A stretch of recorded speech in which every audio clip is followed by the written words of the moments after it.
Greetings and welcome back to another episode of the Aaron Jacobs podcast. I'm Aaron Jacobs, a former public school band director based out of the state of Ohio for the past 15 years, now turned health coach, teacher wellness advocate. And today I wanted to react to the show Adolescence. So I haven't really taken on any pop culture topics on the podcast ever, but I do think this is super relevant because I've watched the show, I've seen the episodes, and I think it's incredibly well made. The acting is obviously incredible, and if you've seen the show or you've heard anything about the show, you've undoubtedly seen that they've shot a lot of the episodes in like one take, and so like they literally like one take wonders. Like the kid that plays the main kid in the show, like the acting is incredible, and like the personality changes. I even think that because he's a British actor, someone like people have been making comments that like he would make a very good young Voldemort as like a villain down the road, a villain arc down the road for like a Harry Potter like origin story kind of situation for Voldemort. I definitely think that would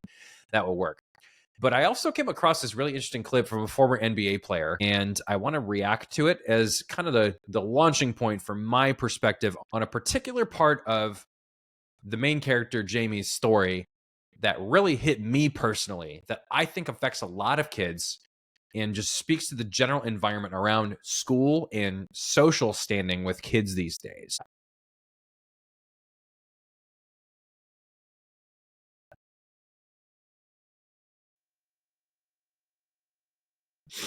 He seemed to take pride in finding a way to excuse himself from taking part in PE at school. How many kids are like that?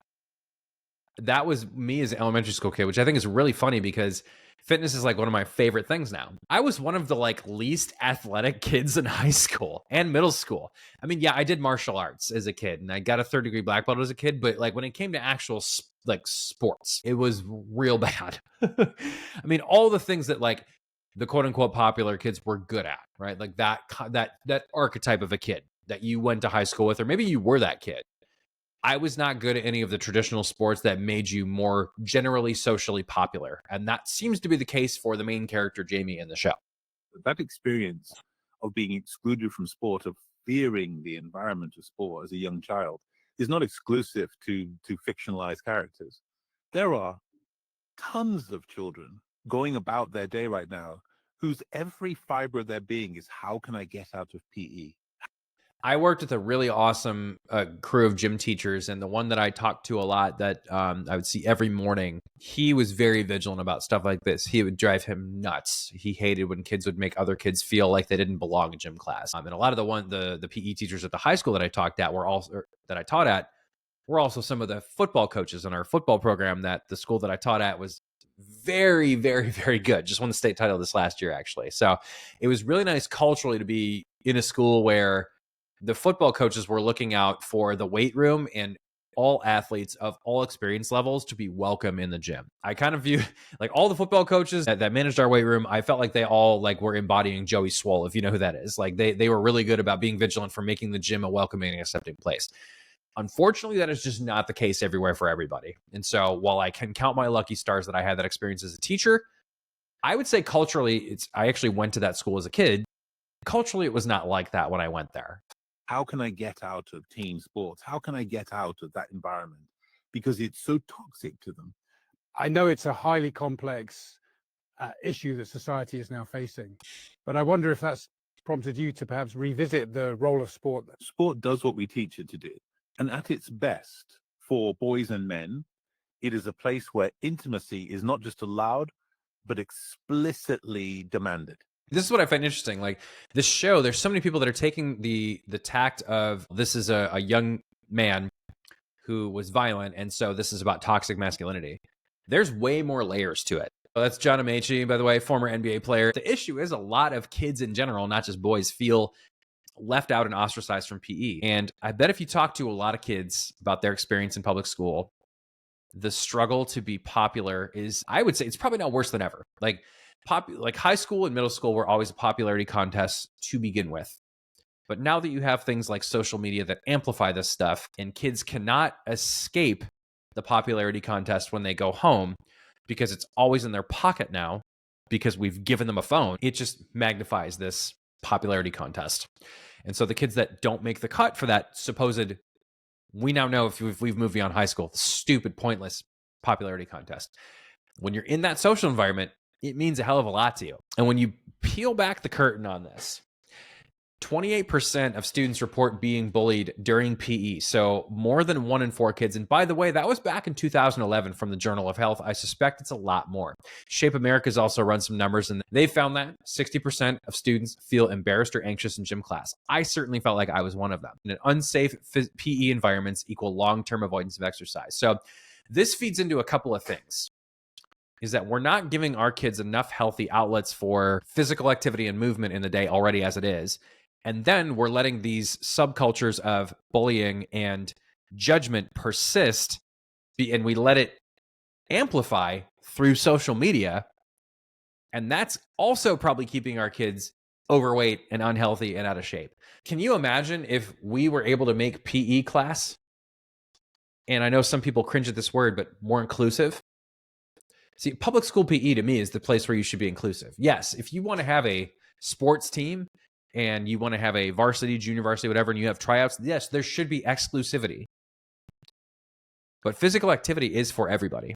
And the cost to our country and the detriment on everyone's health, the economy, without everybody feeling like they're included in physical activity, it's only gotten worse. And we're letting kids foster an environment where they do this to each other. And this kid in the show, by the way, I don't want to do if you haven't seen the show yet, I don't want to do too many spoilers. This kid didn't feel like he was accepted. He didn't feel like a lot of people liked him. He knew he wasn't popular. And he didn't feel like he was good at anything, even though he was good at school. And so people were, of course, taking it as it's toxic masculinity. I'm sorry, I don't buy that. It's definitely much more an essay on how bad social media and technology have affected our kids. And the episode that affected me the most is probably not going to be the same as others. But if you're a teacher, to me, the second episode where the police officers are in the school for the entire episode, that episode hit me the hardest. Because as a teacher, I saw the chaos in that school. I saw the way the kids treated each other. I saw the way the kids treated the adults.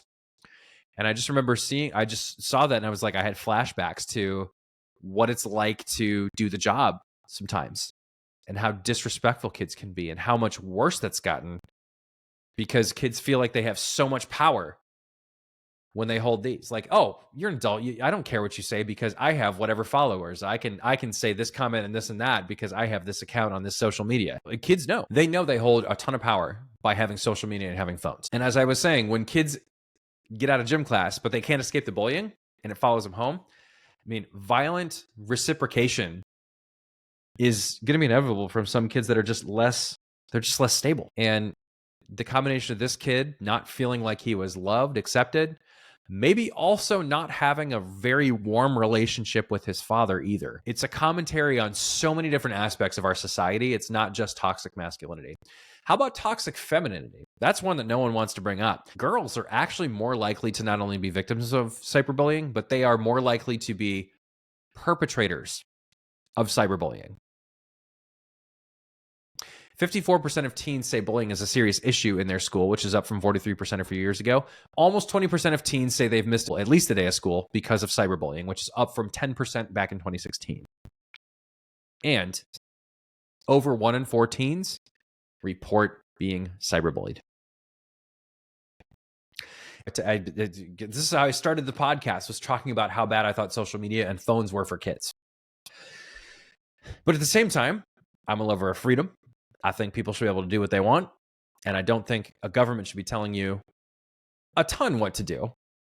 That being said, this is a spot where I think most teachers would agree with me. Parents need a parent. Because there are some kids that can do amazing things on social media that can handle the responsibility of that very well. There are other kids who, in their mind, Dunning-Kruger effect, think that they are that kid, but in effect, they're just assholes abusing their power, should not have a phone. And so when it comes to inclusivity, PE class should be inclusive. Smartphone usage should be exclusive. And I think we need to have a set of criteria and steps for kids to achieve and benchmarks to hit standardized nationwide for them to be able to access a smartphone and use social media. And I don't think it should necessarily be age dependent, because if you've taught many grade levels. If you're a band, orchestra, or choir director, very likely you're going to teach many multiple grade levels and see a wide range of age groups. You're going to meet those super exceptional kids in middle school that are more mature than some of the kids you have that are seniors that are barely making it to graduation. That's just how it is. Everyone matures at their own pace. It's not me being judgmental. And so to me, what I think we need is a set of guidelines for parents to follow to know whether or not their kid is truly ready for social media. Because right now, we don't really have a lot of standards in education around whether a kid is actually ready for social media usage. And I think that teachers can be involved with this. And teachers, we see kids in a much different light, a much different environment around their friends. It's a much different adult to child ratio. And so kids just behave differently in those situations. Should some parents take more responsibility in that situation? Absolutely. But I think there needs to be more tools fleshed out to help parents guide their kid to use this technology responsibly, because we know it's not going anywhere. But it's now become so widespread and popular that now kids are like, if you don't have an account for this and that, if you aren't able to access this app, if you're not posting, you're not doing whatever. Talk about how Jamie feels on this show, feeling isolated, not accepted. And yet that's only going to get that much worse, because when kids don't have phones and social media by a certain age, they're looked at by other kids in a way that can cause bullying as well. So what are those guidelines? I don't know. I'm not trying to be the be all end all and to solve all the world's problems. What I want to do is be a part of the conversation to make the world a better place. And one of the biggest spots that we need to make the world a better place is in our school systems in America. And one of the biggest things that we can do is get control over this social media and phone usage and cyberbullying, and work with parents to help educate them and to help them make the right decision for their kid so that things like this don't happen. And lastly, if you haven't watched the show, everyone should watch it. Whether you have kids, you've had kids, if you're a teacher, absolutely watch it.